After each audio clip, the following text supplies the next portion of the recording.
Bismillahirrahmanirrahim. Assalamualaikum. Aku Sulistianingsih di sini. Nah, di video kali ini aku mau ngebahas terkait dengan stunting, gap antara data dan intervensi serta persepsi keluarga. Kenapa sih saya membahas ini? Ini salah satu materi yang banyak sekali dibahas dan banyak sekali komentar terkait dengan stunting sendiri. Di situ saya biasanya mengisi terkait dengan bagaimana cara pengukuran stunting gitu ya. Namun kalau di sini kita akan lebih membahas terkait dengan fenomenanya sendiri ya. Kenapa sih stunting ini masih menjadi masalah bagi balita yang ada di Indonesia karena dampak yang kita lihat. Namun banyaknya intervensi stunting sendiri itu terkadang menyulitkan buat kita melakukan intervensi karena masih ada gap ya, atau masih ada gap itu seperti kayak jarak gitu yang membatasi antara tenaga kesehatan dengan keluarga gitu ya. Kita mulai lagi dengan artinya stunting. Stunting itu sendiri adalah kondisi di mana balita gagal tumbuh atau mengalami defisiensi atau kekurangan mikronutrien dalam waktu yang lama.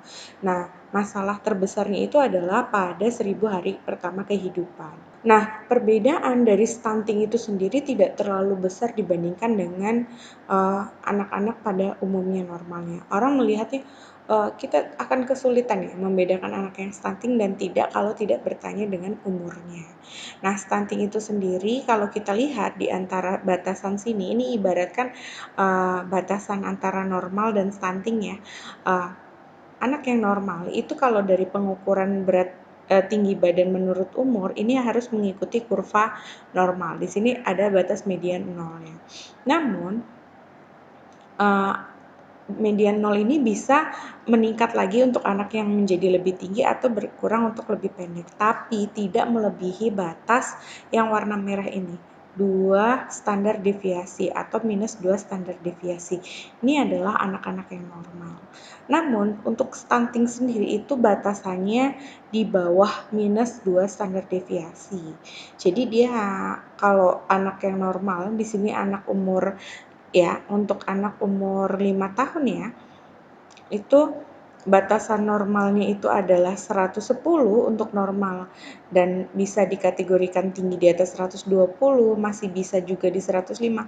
Tapi anak yang stunting ini di usia 5 tahun ini tinggi badannya hanya 100 cm ke bawah gitu ya. Itu adalah untuk contoh dari anak yang stunting. Nah, stunting ini juga bisa dilihat dari umur 2 tahun, itu masih bisa diperbaiki. Tapi kalau sudah lewat dari 5 tahun itu akan lebih sulit untuk perbaikannya.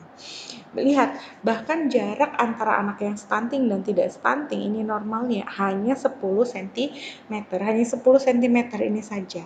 Tapi dampak yang diakibatkan dari stunting ini sangat besar. Ini jaraknya ya, hanya yang normal itu 110 gitu ya. Nah, di sini begitu bisa minus-minus sampai ke 100 itu sudah menunjukkan anak itu gagal tumbuh gitu ya. Nah, ini stunting beda sama dwarfisme. Kalau stunting itu perawakan anaknya itu sama seperti anak pada umumnya, namun tinggi badannya lebih rendah gitu ya. Tinggi badannya itu bisa beda antara 10 cm gitu ya. Nah, kenapa stunting itu jadi masalah? Karena stunting sendiri itu masih tinggi sekali ya prevalensinya, balitanya. Nah, di sini masih sekitar 37,2 di tahun 2013 dan sekarang sudah menurun di 30,9. Nah, untuk di Kabupaten Prinsewu sendiri stunting itu juga masih banyak. Kalau anak yang balita pendek ini dia di bawah minus 2 sini ya. Jadi kalau dia 5 tahun umurnya 5 tahun ya itu tingginya itu antara 100 sampai 95. Tapi kalau di bawah 95 dia itu kategorinya di sini ya, di bawah 95 atau minus 3 di sini, 95 naik sedikit ya berarti. Itu sudah masuk ke dalam kategori sangat pendek. Nah, apa saja sih faktor penyebab dari stunting ini? Sebenarnya kalau kita bicara terkait dengan stunting, faktor utamanya itu ya karena kekurangan makanan. Tapi makanannya seperti apa? Makanan yang tinggi gizi dan mikronutrien. Jadi orang terlihat anak itu makannya cukup banyak gitu ya, ibunya juga cukup banyak, tapi ternyata juga stunting, berarti makanannya kurang dari gizi yang mengandung mikronutrien gitu ya. Mikronutrien itu seperti zat besi, zinc, vitamin A itu yang lebih berbahaya. Jadi untuk stunting ini lebih kepada kurangnya makanan zat yang sifatnya mikronutrien dan juga kandungan proteinnya juga kurang. Jadi di sini penyebabnya. Jadi kita melihat anak itu makan kenyang ya, tapi ternyata tubuhnya itu mengalami kekurangan mikronutrien di situ ya. Jadi kita sebutnya dengan hidden hunger. Anaknya terlihat kenyang, makannya cukup 3 kali sehari, tapi berat badannya bertambah sih, tapi tinggi badannya sulit tambah. Itu tandanya anaknya kekurangan mikronutrien gitu ya. Nah, kalau dampak yang lebih jauh lagi ya karena kurangnya pendidikan, akses kesehatan yang kurang itu ya. Di sini masih banyak lagi faktor penyebab dari stunting itu sendiri. Tapi yang paling utama, yang langsung itu adalah kekurangan mikronutrien dan kandungan makanan yang sifatnya protein, zat besi, vitamin A itu kalau proteinnya itu yang makronutriennya ya, di sini kurang. Anak-anak cenderung lebih banyak makan makanan yang tinggi karbohidrat dan lemak saja, tapi kandungan protein, kandungan mikronutriennya kurang. Gitu ya. Nah, ini faktor-faktor penyebab dari stunting sendiri ya. Nah, salah satu faktornya yang untuk dari sini adalah infeksi yang terus-menerus juga bisa menyebabkan stunting. Pemberian ASI yang kurang dan tidak adekuat, tidak melakukan IMD, tidak ASI eksklusif itu bisa menyebabkan stunting. Nah, stunting sendiri ini adalah dampak yang paling besar. Ini kita sebut seperti adanya lingkaran gagal tumbuh gitu ya. Kita menyebutnya lingkaran gagal tumbuh. Kenapa? Adanya lingkaran ini bisa menunjukkan bahwa orang yang stunting itu orang tuanya akan cenderung juga mengalami stunting gitu. Padahal bukan karena genetik, tapi karena kekurangan nutrisi yang terus-menerus dan berkepanjangan. Nah, ini warnanya merah, kuning, hijau ini menunjukkan garis yang hijau ini masih bisa dibenerin nih. Bisa kita atasi stuntingnya. Tapi yang kuning itu sudah agak sulit diatasi dan yang merah itu menunjukkan di mana stunting itu sudah tidak bisa diatasi dan akan menyebabkan kondisi stunting pada generasi selanjutnya. Jadi orang kadang bilang, orang tuanya perawakannya pendek, anaknya pasti pendek. Itu karena orang tua yang kekurangan nutrisi gitu ya. Orang tua yang kekurangan nutrisi pada saat sebelum terjadinya kehamilan, otomatis secara kehamilan nutrisinya tidak adekuat. Mudah infeksi, imunitas yang lebih rendah, sering adanya gangguan. Nah, pada saat itu, anak yang kekurangan nutrisi selama kehamilan itu akan berat badannya akan lebih rendah atau lahirnya matur atau lahirnya aterem, tapi ukurannya tetap masih BBLR atau justru lahirnya sampai ke prematur. Pada masa ini masih bisa ditangani di 1000 hari pertama kehidupan sampai 2 tahun. Otomatis anak yang sering mengalami masalah dari gangguan mikronutrien itu pertumbuhannya akan kurang gitu ya, akan lebih sering sakit-sakitan, infeksinya juga akan meningkat, otomatis anaknya akan jadi aktivitasnya lebih kurang dan intelijensinya juga akan rendah gitu ya. Nah, ini bisa disebabkan karena apa? Karena ASI-nya tidak eksklusif, MPASI-nya tidak berkualitas, dia hanya lebih kepada tinggi karbohidrat dan lemak saja. Sanitasi di rumahnya itu banyak menyebabkan infeksi terus-menerus, stimulasi orang tua kurang, dan karena orang tua yang kurang nutrisi juga bisa menyebabkan depresi. Dari masalah ini, oke, kita bisa memberikan intervensi, tapi intervensinya jangan sampai salah. Kalau sampai salah, itu bisa menyebabkan masalah kesehatan yang lainnya, gitu ya. Nah, ini adalah contoh intervensi yang salah di titik-titik sini ya. Nah, di mana nih anak mengalami stunting, ya udah yuk kita berikan makanan yang penting dia kenyang. Jadi banyak karbohidratnya, malah lebih banyak lemak dan minyaknya, tapi minim protein, minim zat besi, minim zinc, vitamin A, dan makanan yang mengandung mikronutrien lain.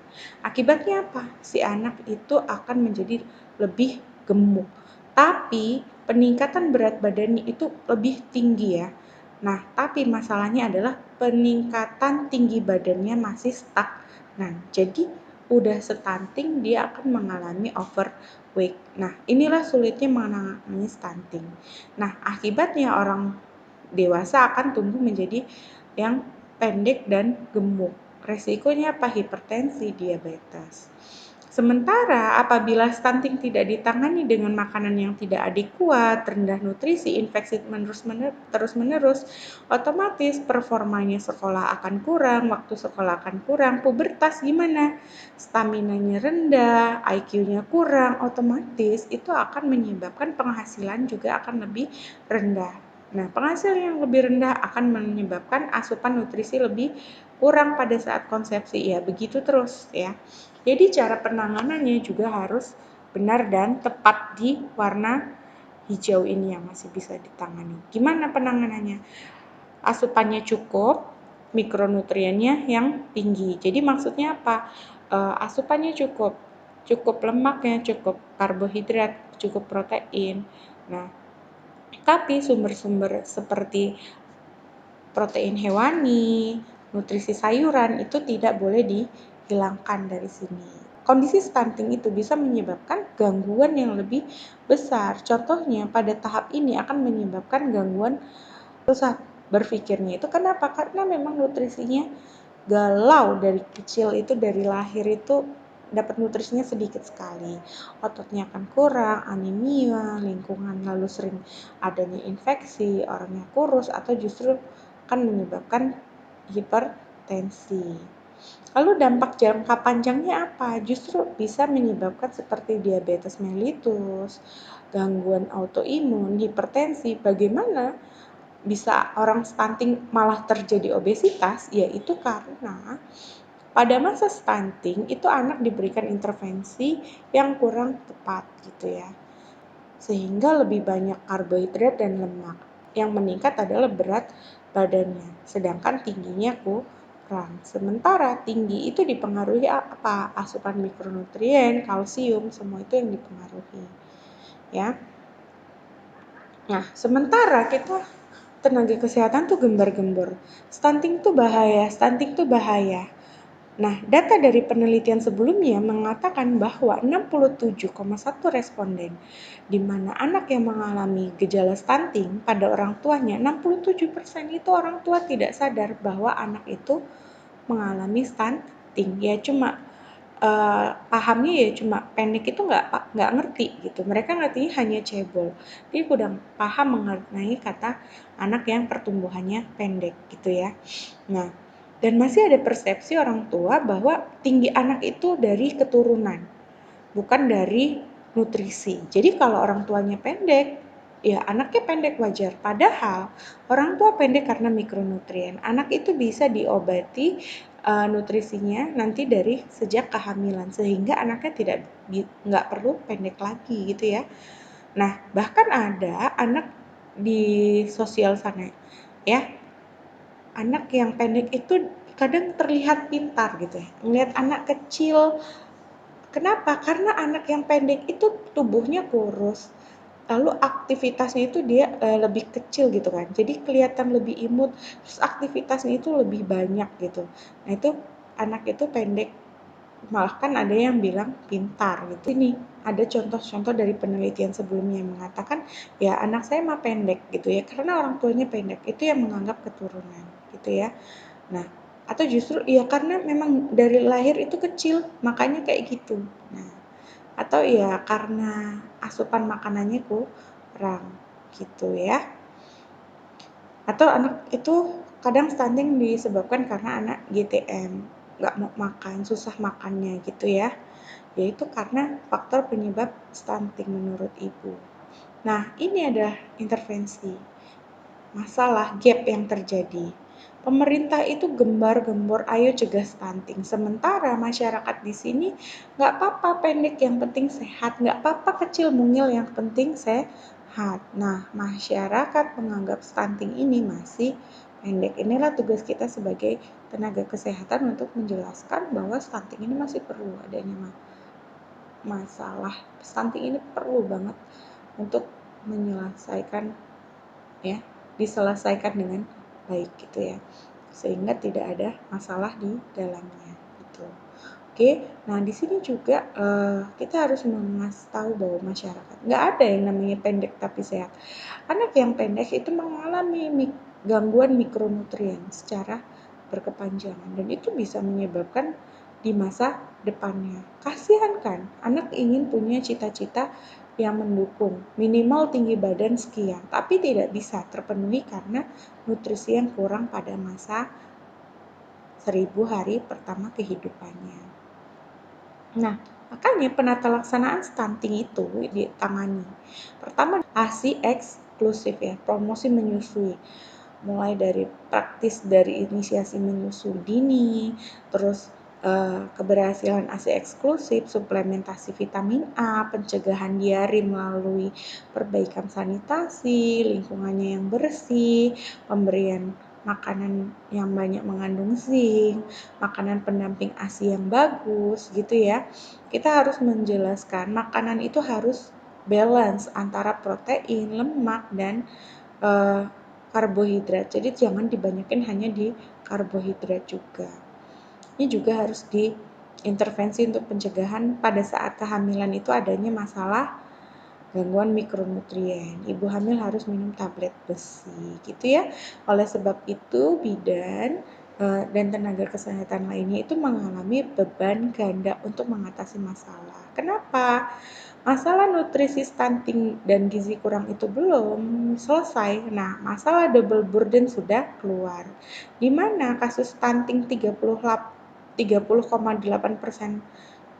anak-anak ini masih tinggi, masalah overweight pada anak-anak juga sudah meningkat. Ini kenapa? Karena kita gencar banget ngatasin stunting. Ayo atasi stunting, tapi diatasi dengan cara yang salah. Anak jadi pendek dan gemuk gitu ya. Itu saja terkait dengan stunting. Buat teman-teman yang mau komentar bahas materi apa atau pembahasan apa lainnya, boleh silahkan komentar di bawah. Nanti saya usahakan untuk membuat videonya. Baik, itu saja. Terima kasih. Assalamualaikum warahmatullahi wabarakatuh.